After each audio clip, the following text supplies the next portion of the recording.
I have gone on an obsessive deep dive into the world of martial arts, and what I have found is both disturbing and dangerous.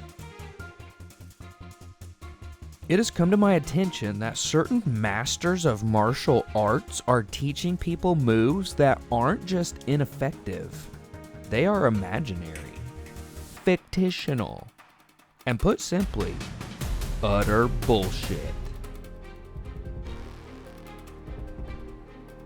In this video, we will be looking at a few of the worst examples of these Bullshido con men and expose some of the darkest moments in the history of fake martial arts.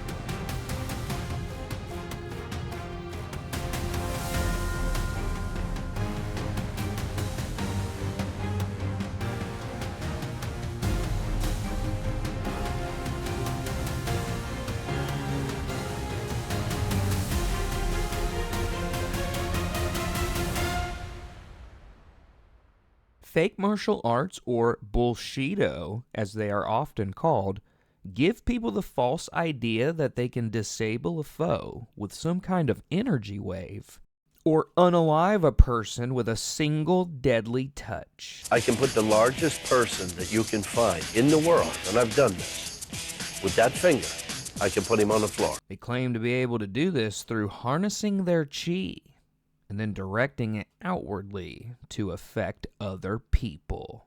Chi, it flows throughout the body. Without it, you don't function. And it's a radio wave. Many of the performances have been caught on camera now with the rise of technology, and people often question the authenticity of these spectacles. I watched video after video after video, and what I saw outraged me. Vulnerable people being sold a self-defense lie, not only costing them precious dollars, but also putting them in potential danger. Thinking they could handle a violent attacker when in reality they were completely unprepared. I couldn't help but wonder, how does this happen? Where did it all begin? And just how dark does this story get?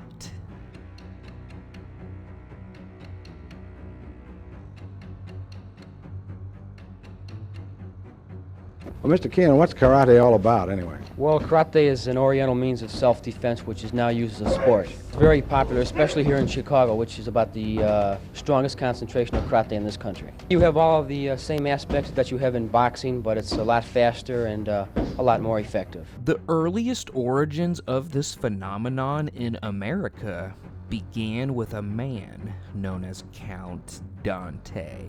There are only a few documents and very little video remaining of Dante's exploits, but we do have enough to believe he was one of the first Bullshido masters. He was born by the name of John Timothy Keehan to an Irish-American family. His martial arts journey began legitimately, boxing at a local street gym and joining the Marines. He learned jiu-jitsu and other hand-to-hand fighting arts. He trained with a number of early American masters, most notably one of the unknown pioneers of karate, Robert Trias. He promoted a number of full-contact tournaments during the 60s, but in 1967, something changed dramatically. This would be the year he legally changed his name to Count Juan Rafael Dante, stating his parents had fled Spain to hide their royal heritage. He also began spreading the first stories of kumite death matches in Thailand and China. Stories that would become a cornerstone for many Bullshido masters. These claims would start gaining him notoriety among other martial artists. He was desperate for fame and recognition, as well as the financial reward that comes with it. He was not a man of patience, however, and grew discontent with his lack of success. He began to resort to devious conman tactics in order to get ahead.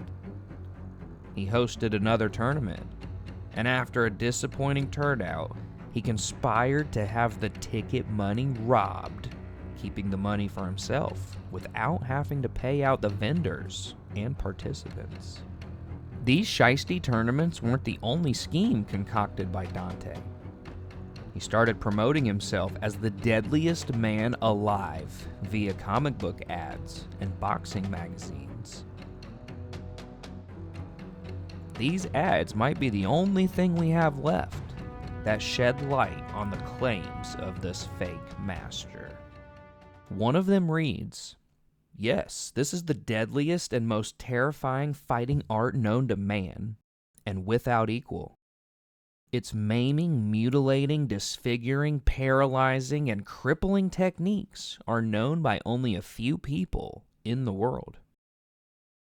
An expert at dim mak could easily kill many judo, karate, kung fu, aikido, and gung fu experts at one time with only fingertip pressure using his murderous poison hand weapons. Instructing you step by step through each move in this manual is none other than Count Dante, the deadliest man who ever lived." He would offer these fighting secrets as well as a membership in the Black Dragon Society for a mere $5, the equivalent of $48 in today's currency. His story might just be comical, and even ingenious if it only ended there. But Dante would go down in infamy after contributing to the death of one of his students in what would become known as the Dojo Wars. The incident took place on April 24th, 1970, where Dante and some of his students performed a dojo storm on Green Dragon Society's Black Cobra Hall. He posed as a police officer and took on a group of fighters with only 4 of his own students. One of these students was a man named Jim Konkovic, who was also a longtime friend of Dante's. He would die from a fatal spear wound to the neck delivered by one of the rival fighters. The Chicago Tribune would end up running the story in the newspaper, titled with the headline, "One Man Dead in Karate Feud." Dante was charged with aggravated battery and Konkovic's murder under Chicago's accountability statute. Another man from the Green Dragons was also charged with the murder, but the judge, having no precedent to go off of, dismissed all the charges for everyone. The Dojo Wars were some of the first dark events to unfold in the world of fake martial arts. Count Dante died in 1975 of an ulcer at the young age of 36. Some legends tell of him being the victim of a mob hit, as well as being killed by the dim mak. Perhaps he had become so powerful that upon touching himself, he accidentally activated the move to his own demise. His dark legacy inspired a number of larger-than-life characters, like John Kreese from Karate Kid and Adam Sandler's The Zohan. He may have died early, but his legend lived on, and the mantle of fake Kumite tales would be taken up by a man much more known by the mainstream, a man by the name of Frank Dukes.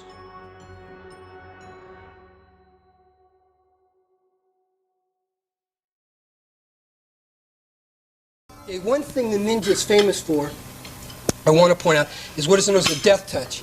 The ability to hit someone, leave no bruise, no mark whatsoever, and yet kill them, or let them die hours later. Okay, now you put 2 of these things, and what are these called? These They're are sort just of a brick too. tile. They're real easy to break. I broke the ones over there. I'll leave these intact, in fact, for this time.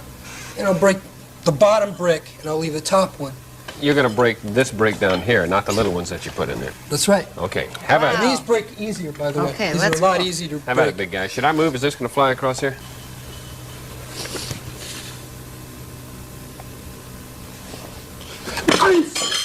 Oh, my heavens. Dukes would become much more prominent in the media than his Bullshido precursor.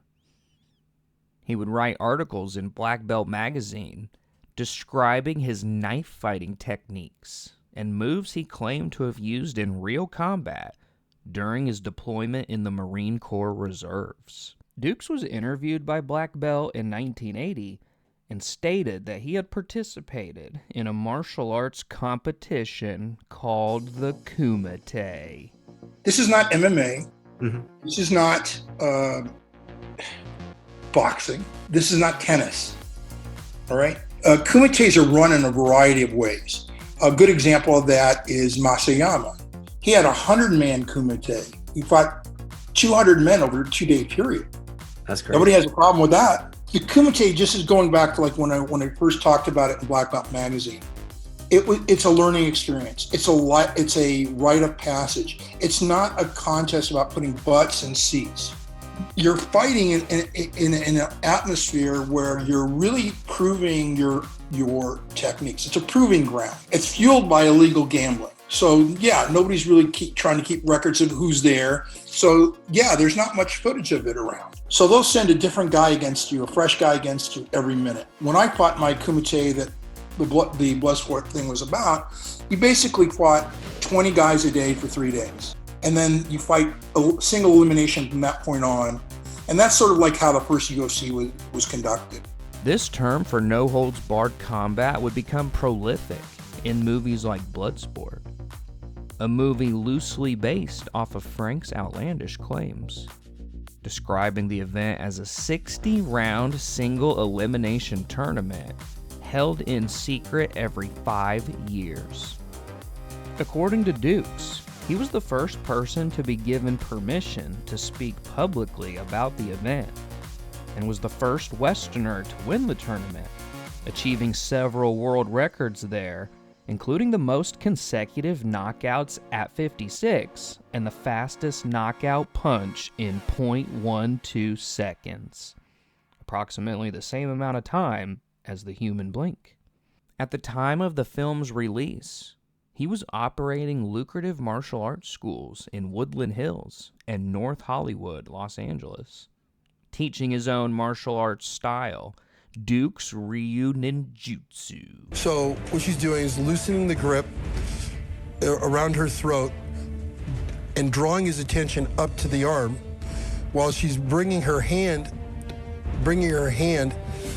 down to get the groin. She's going to strike the testicles, and what she's going to do is pinch the testicle and actually break it. He's going to learn to capture the leg, and at the same time he's going to break that knee.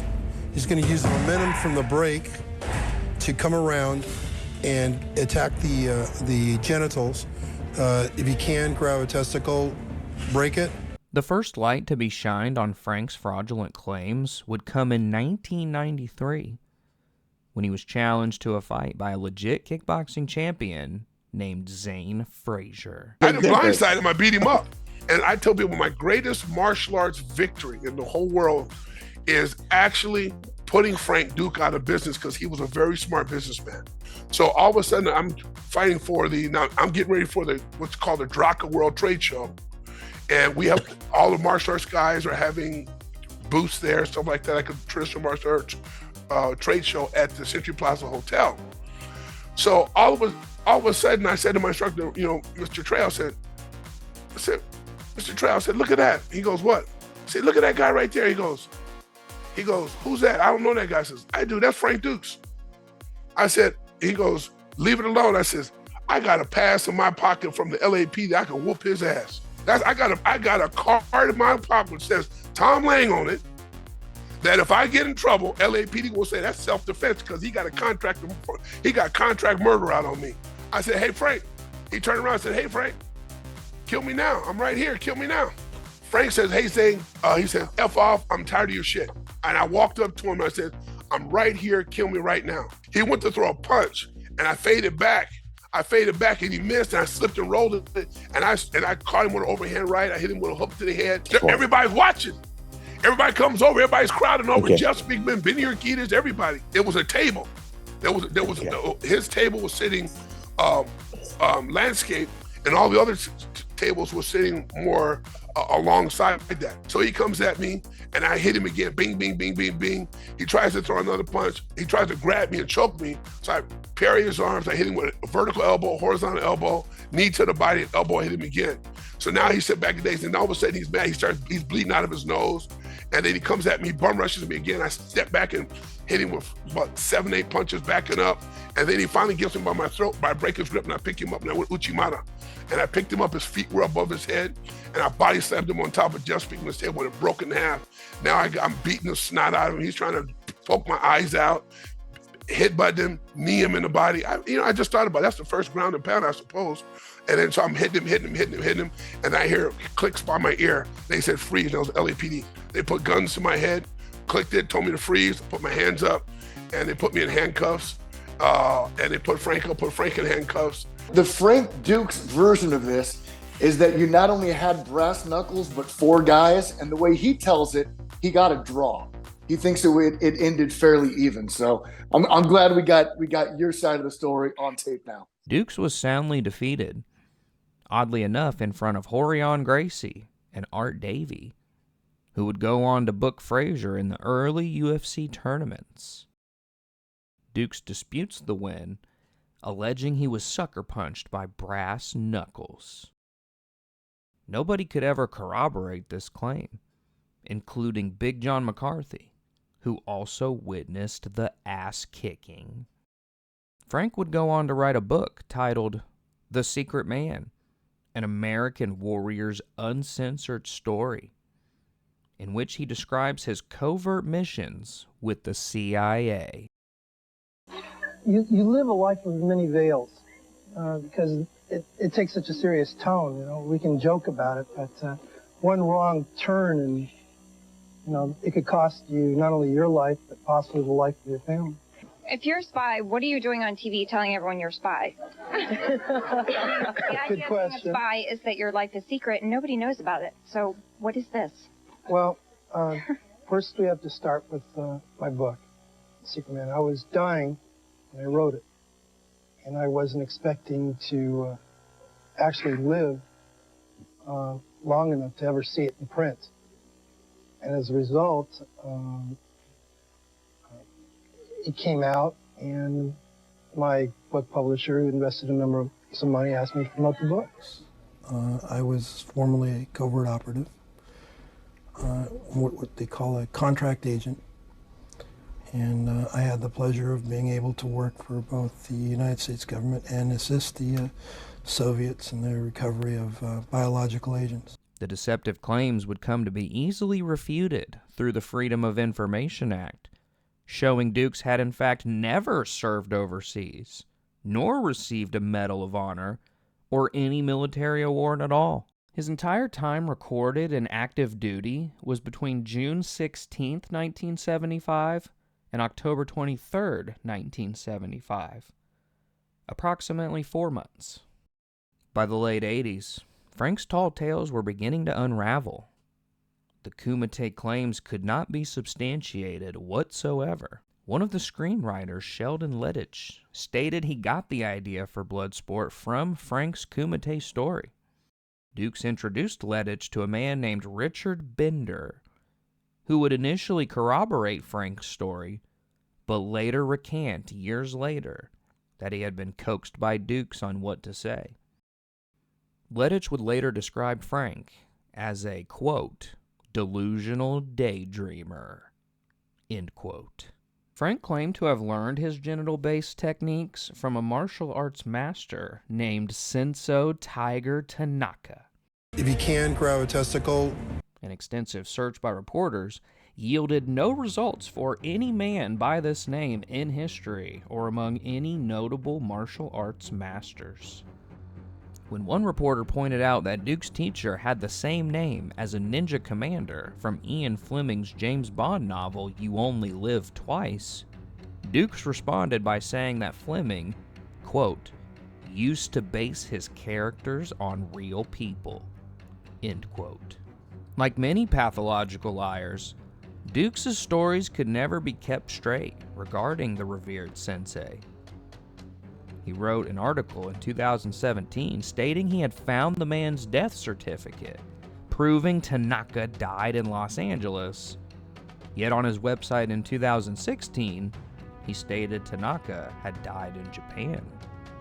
Several notable CIA members have come out to refute Frank's book, The Secret Man.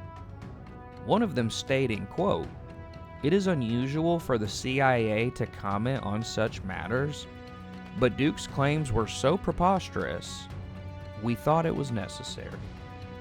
End quote. Upon reviewing the book, Publishers Weekly said, quote, "It's hard to tell whether the author is merely posturing or expressing his fantasy life in a memoir that reads as if patterned on the early paperback Avengers series." End quote. Ouch. When asked why he no longer had the sword presented to him from the Kumite, he claimed he sold the sword in a failed attempt to buy the freedom of a boat of orphans whom he later rescued from pirates. He also claimed to stop an assassination plot against Steven Segal, and that his detractors were merely jealous rivals that were envious of his success. We may never know why Frank Dukes is obsessed with testicles, but something tells me it isn't entirely martial arts related. And while it is quite likely Frank is a notorious liar, con man, and false valor claimant, his stories would go on to create one of the greatest genres in movie history. The genre of the Kumite, secretive tournaments, and martial arts masters capable of amazing feats. A genre that would give rise to the next generation of Hollywood Bullshido.